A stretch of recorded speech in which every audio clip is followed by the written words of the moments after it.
రావు గతంలో మాది బట్టల షాపు, టైలరింగ్ కూడా చేస్తాం ఇద్దరిమి. మాకు వెస్టేజ్ ఎలా పరిచయం అయిందంటే, నాకు హెల్త్ ప్రాబ్లం వల్ల గ్యాస్ ట్రబుల్ బాగుంది, దానికి సప్లిమెంట్స్ ఉన్నాయని చెప్పేసి మా హస్బెండ్ వాళ్ళ పిన్ని చెప్పడంతో నేను ఒక మీటింగ్కి వచ్చి సప్లిమెంట్స్ గ్యాస్ ట్రబుల్కి వాడుకొని దాని రిజల్ట్స్ బాగున్నాయని తెలుసుకొని, నాకు తెలిసిన వాళ్ళకి కొంతమందికి గ్యాస్ ట్రబుల్తో బాధపడుతున్నారు, వాళ్ళకు కూడా చెప్తే వాళ్ళకు కూడా ఆరోగ్యం బాగుంటుంది, దాంతోపాటు నాకు ఆదాయం వస్తుందని చెప్పి తెలిసి నేను వెస్టేజ్లోకి రావడం జరిగింది.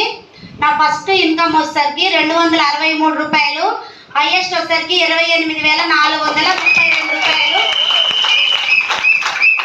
ఈరోజు నేను ఇక్కడ ఇలా నిలబడి మాట్లాడడానికి గల కారణం ఎంకేఆర్ సార్. మేము ఇక్కడ నిలబడ్డాము అంటే ఈ ప్లాట్ఫారం మీదకి మేము రావడానికి అర్హులం కాదు. వాస్తవంగా అయితే బిఫోర్ మా బట్టల షాప్లో మాకున్న వాల్యూ వేరు, ఇప్పుడు మాకున్న వాల్యూ వేరు. That is wastage.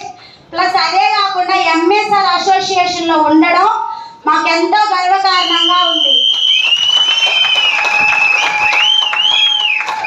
ఈ అవకాశానికి నాకు ఇచ్చినటువంటి మీ అందరికీ, ఎంఎస్ఆర్ అసోసియేషన్లో ఎంఎస్ఆర్ గారికి, గౌతమ్ బాలి సార్కి 3 తరాల వరకు మేము రుణపడి ఉంటామని మీ అందరి సమక్షంలో పాదాల వందనాలు తెలియజేసుకుంటున్నాము. Thank you wish you well. MSR sir association జిందాబాద్. డిసెంబర్ గోల్ 1,00,000 రూపాయలు టార్గెట్ పెట్టుకొని 24 అవర్స్ నిద్రలో కూడా మాకు వెస్టేజే కల్లోకి వస్తుంది. నిద్రపోతే మా అప్లైనర్స్ గుర్తొస్తున్నారు, లెగవండి ఫీల్డ్ అని.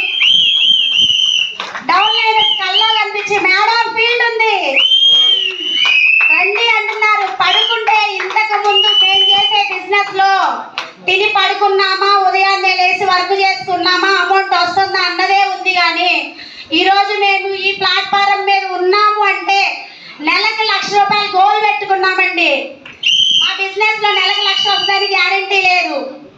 బిజినెస్ జరిగితే 30-40 వస్తుంది, లేదంటే ఫుల్ జీరోలో ఉండిద్ది మా షాపు. లాక్డౌన్ టైంలో అస్సలు వ్యాపారాలు లేవు. అలాంటి టైంలో